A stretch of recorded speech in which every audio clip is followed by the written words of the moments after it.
good morning. Welcome to the Powerful Podcast. And I always say that all my guests are phenomenal people. People used to tell me that, Paul, is it like something real estate you interview? I said no. I interview everybody. But this guest is special. This guest is special. We have here Mr. Bright Okereke, the co-founder of FLINX Realty. I met this gentleman on Instagram.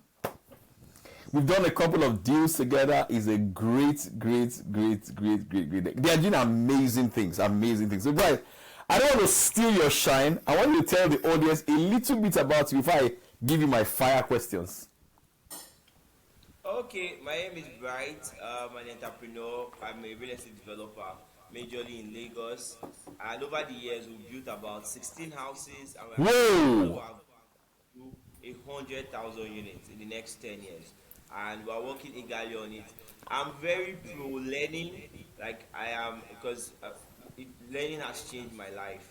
For nothing to time has always been a thing of learning. What more can I learn? What more can I learn? How can I improve myself? So I'm very big on it, and I try to preach it whenever I can, because I really think if a lot of people learn more, their own life to be changed. Great. Bright, I was telling somebody something today about a particular real estate person. And I know that real estate person is a charlatan. I told the person, say, look at Bright, you can count. This is their project. People are living in it. There are many people, yes. It's a litmus test, Bright, in the industry. Points the industry.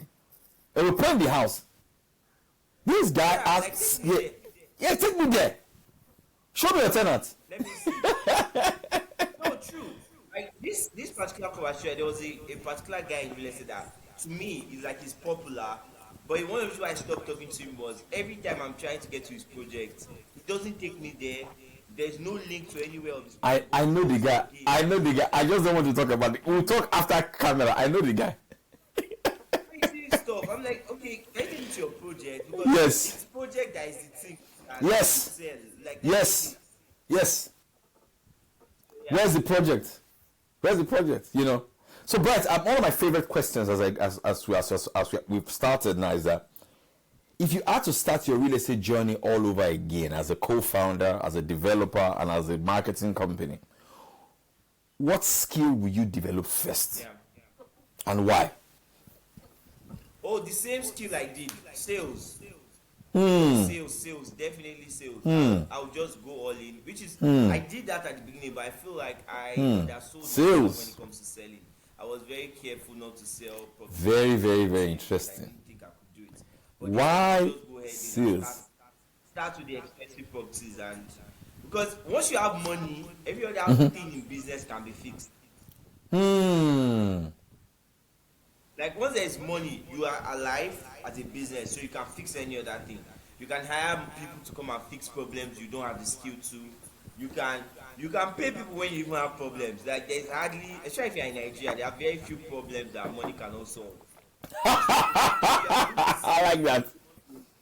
You can solve other problems.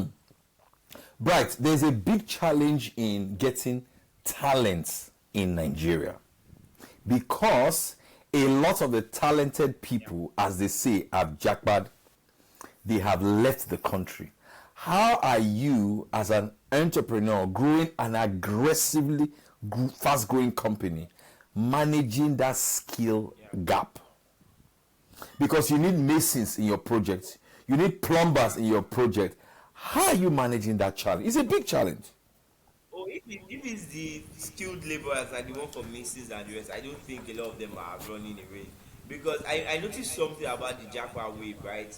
It seems like if people are making good enough money in Nigeria, they don't tend to want to run away. As much they are like doing well. One of the things we've done is we mostly focus on training new people. But the truth is, beyond just the jackpot wave, we already have a talent crisis in the country. Like when I started entrepreneurship, my plan was not to start a business. My plan was to go work for a company that had a thriving sales of, where they would teach me how to sell. Then after some years, I can now start my own. The problem was it was hard to find that, because we don't have that robust system where a company brings you in and train you thoroughly before sending you out there. So most times you see companies when they hire salespeople, they just bring them in, give them flyer and brochure and be like, go into the world and multiply. So what we've been doing is we've been focusing on training our own people. So we usually just promote from within. When you move to the new level, we make sure we put a routine for you. This, okay, read this book, this book, this book, watch this video and this video and this video. Put you through a training program so that you can now be able to do the next level of jobs. So that way we keep growing, the talents are here, and then those people keep getting better. Fantastic, fantastic, fantastic. Because we have all cadre or category of people that watch this and listen to this podcast. From your experience as a developer and as a marketing genius yourself, you have a lot of salespeople work for you, both hybrid. By hybrid, I mean that some of them you pay directly, some of them they only get paid when they sell your project on a commission basis. Yeah. For those salespeople who are killer, who are very, very good, who close sales and collect commissions, what are some of the attributes you see in them? And for those who are struggling, who don't take it seriously, what are the attributes that you also see in them? As you ask this question, a very funny thing came to my mind. I'm going to say, I'm like, one of the things I would say I have noticed as an attribute to killer salespeople is trauma. Yeah. Yeah, they have trauma in their past that in their post. Like that's one thing because I like that. I like that. Why people don't do it too much? And then when I say Oh my goodness. I realize that So they have trauma in their past. like their life. Why the ones that are doing crazy? If you check their backstory, there's a lot of trauma. They really have been through it. So they can't sit down and be normal because what they've been through in the past is pursuing them. So they have to run. They make all the calls. They do this. They overdo because they don't want to go back to where they came from. So if you have trauma, it's going to be of good use to you. I like that. I like that. I mean, it's like it's a case of it's not what happens to you that matters, but how you respond to what happens to you. How you respond because people that have good lives they don't really because you know sales now you have to do the most. You have to be the kind of person that is willing to do the most, and for them they are in this position of comfort, so doing the most is not really very attractive. But when you come from trauma, you come from bad background, poverty and all that, you know that yeah I'm not going back there, so you have to get it done no matter what. Oh, I like that. So, in other words, they should come from a place of not having all that they wanted in life, and that begins to drive them. Would you say that the same situation for you was your past? What drove you to your level of success that you currently are? Because at any level you are at right, I'm not trying to boast, but at any level you are a successful guy. You can live anywhere in the world. At any level, you are a multi-millionaire, both in naira, dollars, and pounds. At any level, you're successful. But can I say that is part of those trauma or past things that drove you to where you are right now? Definitely, definitely. It is. In fact, last week when we did the rights biz, we did the training. You know that 1 week training we did the grand finale. I was supposed to come out to speak to the guys and kind of motivate them. And then I decided to share my background story on how I started entrepreneurship for the first time. I shared it to them and it was very interesting. That period I was going through it in school. It was one of the worst year of my life, 2017. I was living in the school hostel. I was on the floor. I don't have money for mattress. I don't have food. At one Wow. point, I was eating white like 5 days consecutively. Now, Wow. not even broke. That was not what made me go out and say, okay, I'm going to get this done. I went home that period, and I was considering transferring from the department I was to a more business related. Because I was studying engineering. So Yeah. I went home and let me talk to my mom about it. And I got home, I opened the fridge. I saw rice inside nylon. And then I called my younger brother and I had a conversation like, what is rice doing inside nylon, inside fridge? And then he told me that um, things were really hard at home that period. That my mom and people at home, we had a church member that worked in a hospital, in a military hospital. That whenever she cooks for them. So whenever there's a leftover, she brings it to church, and my mom goes to church to collect it. And then Oh whenever man. she puts it in the fridge so that they can eat it on Sunday. I I just cried. I broke down. I cried that whole day because I could not. I blamed myself because I felt like if I had done what I needed to do 2 years ago, if I had started 2 years ago, if I had went on leave 2 years ago, by now I would have been making something for my family members not to go through such a Come on, pain. brother. Come on, man. That radicalized me. Like nothing after that. I like that. So that radicalized me. It turned me to something else. There's Oh nothing my god, I like this guy. there's Wow. nothing else to me that's going to hurt me more than this. Ah, see, this episode is fire. Just the truth. What? You know, it's what I always say in our community. By the way, we have a project going bright.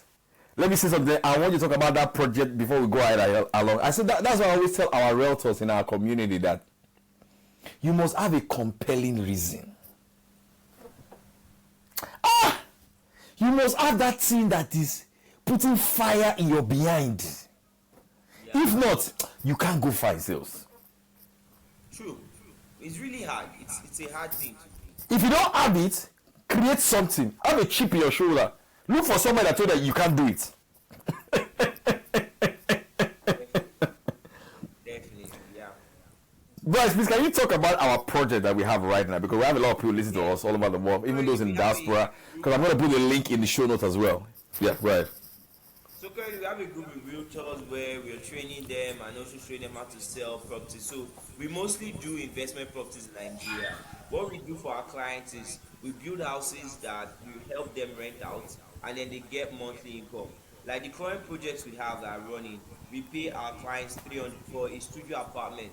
In fact, last year, they bought that studio 13 million, 15 million.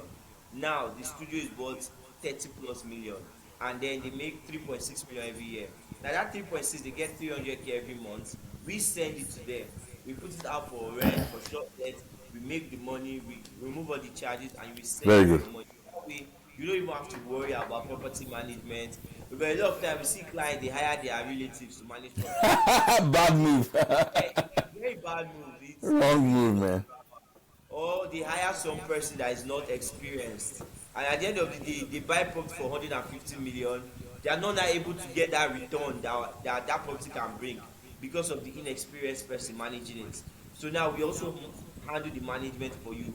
You sit back, we make the money, we send to you every year, every month, and then you still can decide whatever you want to do with your property. If you want to sell it, you can sell it. If you come back and say you want to stay there, you can stay there. It's everything in one. Fantastic. So, guys, I'm going to put a link in the show notes to know more about the property. And if you want to sell property as well, without leaving your current job, you can also still join us. The reason is because there are certain people that you know that we don't know. You don't even need to sell to them. Just recommend that, hey, there's this project going on. And if we make a sale off the back of that, you will get a handsome commission off the back of that. All right. So, Brad, let's go on. Now, Nigeria is going through a lot of challenges at the moment. And it's hard for certain people and organizations. How do you think people can sell in tough times? I think the first thing when it comes to selling in tough times is not to let it get to you, in the sense that, like me, I don't think of this period as hard times, because I never, when I started to speak of a recession, by recession, it's always hard. And one thing I've noticed with Nigerians is that everybody everywhere complain. If people in the US, I saw watch a video, someone in the US was like, US is the worst country in the world. I was just laughing because I was like, how are you delusional enough to think that? But it's a mindset thing. because everybody wants to blame the government. Wants to be, yes, things are different, are hard, but I just don't consider it. So that way, it does not give me an excuse as to why I'm not meeting my goals. So I don't. Mm. I'll be like, the reason I'm not meeting my goal is because of the country is hard, or because before you spend 10,000 and you sold the property, now you have to spend 200,000 to sell a property. But the way I see it is, I will put in 2 million. Don't worry, I'll put in 2 million so I can sell 10. I So like that. whatever the case is, I'm going to get my job done, and I'm not really a very pro blaming the government, because if you want to blame the government, there was no point since I've been born we were happy with our government. Mm.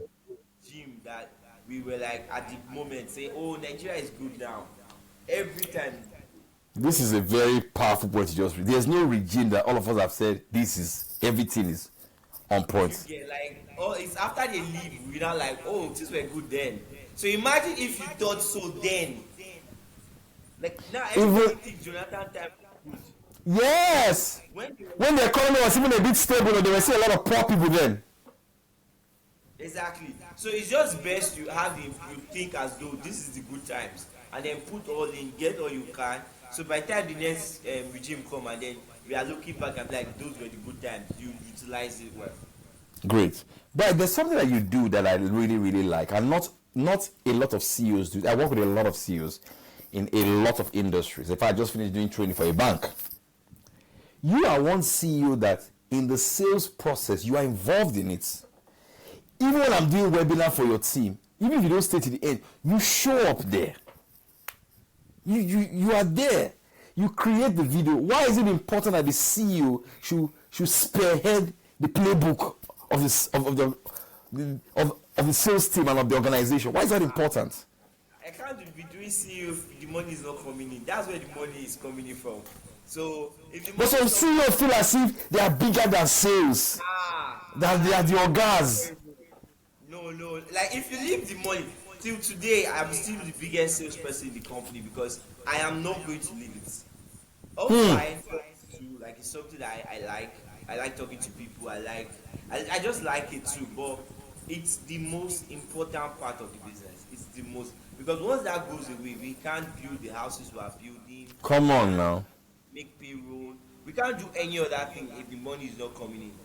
The only time I will not be directly talking to customers is if maybe we go public, and then it's a different ball game in terms of how you get your money. In that different ball game, I'll still be forefront because the money must come in. This guy. Yeah. He's on fire. He's on fire. What is, not to leak out your trade secret, but Yeah. what's your sales process like as a CEO so that other CEOs can learn? I know you create a lot of content. Does that funnel to your DMs, and then from those DMs you close them? Or how does that work? There's a CEO watching right now and say, I don't have to do content like Bright, man. I see his videos. Even me, I see his video like, yo, this guy's on fire, man. The thing is with the videos, I don't directly sell from them, so I mostly do it for other people because I notice Okay, good. that whenever I do a video, it gets a lot more attention than when they do it. So when I saw that, I was like, Oh, I see. So your video generates a lot of leads to into the pipeline, then the sales will close. Oh my God. So in other words, in the customer journey, you are the attention and they are the conversation and the close. Oh, fantastic. Great. Brilliant. so I Brilliant. do the video, so they handle the customers that come from that. So when me, I mostly get my sales from is because over time I've built relationship with people, and because of we are consistently delivering. It's not when you make one customer, the customer ceases to exist. Because we do well to that customer, we can always go back and ask for referral. They buy again, they connect me to their friends. So that's where I mostly make my own direct sale from. They introduce me to people. In fact, some customers introduce me to realtors, some introduce me to their friends, some just keep buying. Like I have one this year, he has bought for me like 3-4 times just this year alone. Brilliant. Introduce me to a realtor, introduce me to another client, it just keeps introducing me to people, and then I just maintain those relationships, and those relationships just keep going because we also deliver, because that's Yes. the best way to Which is the get key. people to do more Which is a business with big you. key. When you deliver on it. Yeah. Mr. Brian, what are some of the books that you refer to that have really, really impacted you in your sales journey, apart from the Bible? I know that one of the books that I go back to it a lot is called Fanatical Prospects. It's an old book by Jeb Blunt. I go back to it again and again and again and again. I read a lot though, but that's one book that I always remember. I'm currently reading a book, the biography of Elon Musk, because of what he did recently. I don't want to call it because, but guys, somebody said that you can't bet against Elon Musk and win, and I believe. Like that is that was No, there's no need. one of his partners. That's Peter Thiel. Peter. Yes, the guy that wrote this book. Yeah, the guy that wrote this book, 0 to 1. One of my favorite books as well. Yeah, it's a very good book. Very good. I've done podcasts on this book. I've written about this book. It's a good, very good book. So what are some of those? By the way, I encourage every CEO to study Elon Musk. Just study the way he thinks. Nothing is impossible to him. It's a possibility mentality. So for you, what books? One of the first book I always recommend is Think and Grow Rich. Very good book. Very good book. Like every year, 1 or 2 times a year. I have the classic edition. Classic edition. I don't think I've ever seen this. I'll buy that for you as your Christmas gift. Oh, thank you. I'll be there. Yes, I'll send that to you. I'll buy that. I'll buy the classic for you. It's like the foundation of mindset and going after your goals. It's really puts the foundation in place because that foundation will help you in other things.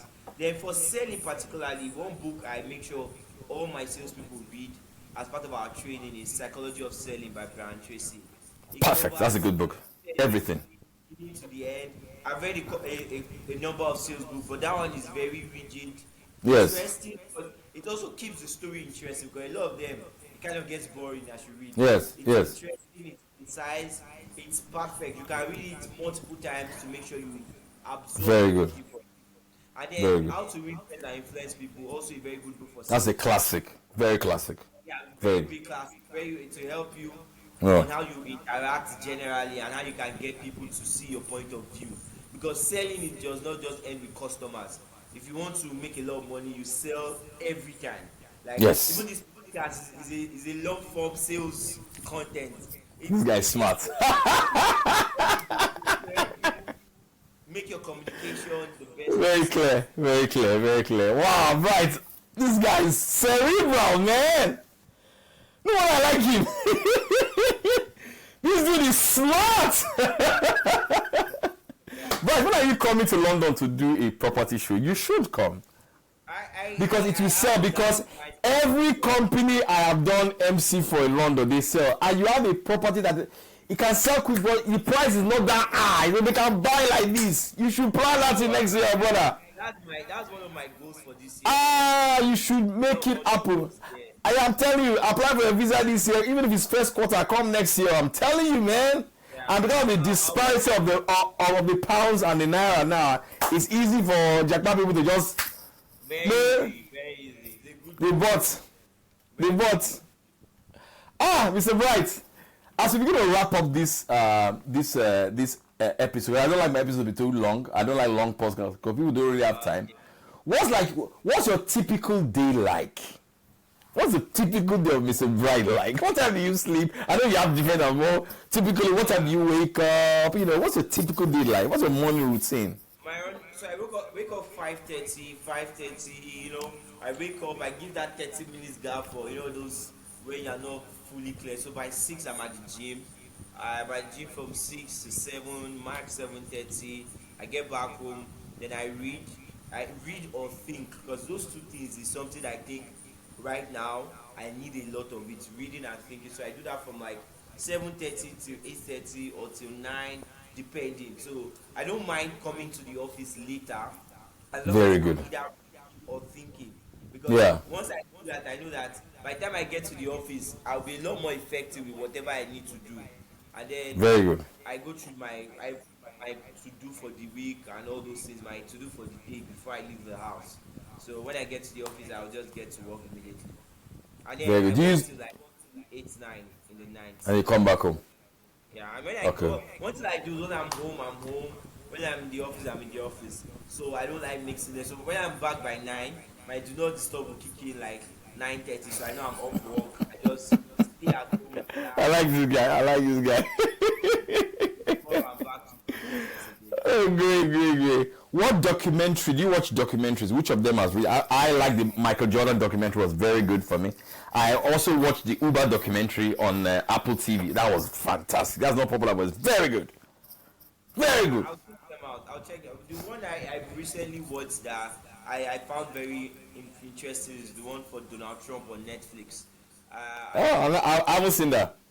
Yeah, it's very, very good. It went through how he started down to him becoming president. Because a lot of time people forget he's a real estate developer. And he's a salesman, man. Yeah, Extraordinary. this is a very good salesperson. Like, you might not like his politics or whatnot, but like, give him his flowers on that. He's a Yes, good man. He's a great guy. documentary. And then Kobe Bryant. Kobe Bryant, I really I love him. Mamba mentality. Love him. I watched the documentary on that on YouTube. And then Men Who Built America. Ah, Built America. I think that's also on YouTube. powerful. Very brilliant documentary. Very powerful. Those little detail. I use it. I always talk about it for Nigeria too. That it's entrepreneurs that can change countries, not Yes. politicians. Not politicians. They only destroy all over the world. They are spoiling things. That's what they do. That's their way. Entrepreneurs are the builders.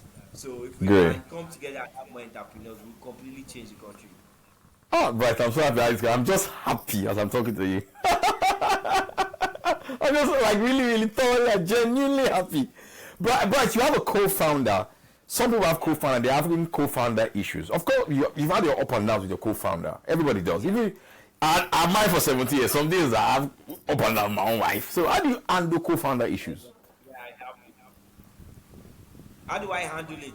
Yes. Issues. Yes. I think it's similar to most relationship, right? It's a lot of communication.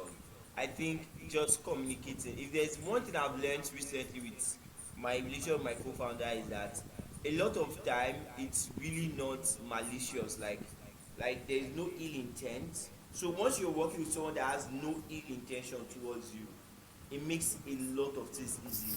So you know Very you can good. fix whatever problem is. So there's no malice, there's no ill intent. The person is a reasonable person that understand that this business is for our benefits. Yes. So the person will not do anything to harm the business, and then there will be a lot of communication. The communication part is just very important. If you are angry, say it. If you are happy, say it. If you are disappointed, say it. If you have expectations, say it. Yes. If you have goals, Yes. if you guys will change. If you don't want certain things that you used to want before, say it so that at every point everybody understand where they are, and then we can make adjustments based on who we are now. So that way you can, because we've been partners for like 7 years now. I think Ah, very good. in business together, and Very good. it's just been great. Very, very good. I love that. I thoroughly because you're in your industry. Truth be told, we give the real estate industry is flowers, and the tech industry in Nigeria is where co-founder relationship have really thrived. They've done well. They've done well in terms of that. Wow, Mr. Bright, this has been a fascinating conversation. If people want to follow you on social media, where should we take them to? What's the handle? What's your handle? Okereke_bright. Great. Bright for Instagram. I think LinkedIn you can just search Bright Okereke. If you search Bright Okereke, I'll come up among the first searches on Google too. You'll see all my handles there, everything. You can follow me online there. Okay. So don't leave now. I'll stop the recording with just a little bit and then we'll turn it off. Because it is, if you look at your laptop, it is still uploading. Are you notice that? The video is still uploading. So don't stop it now. If you do, I'll have a lot of problems. Yes. So exactly. So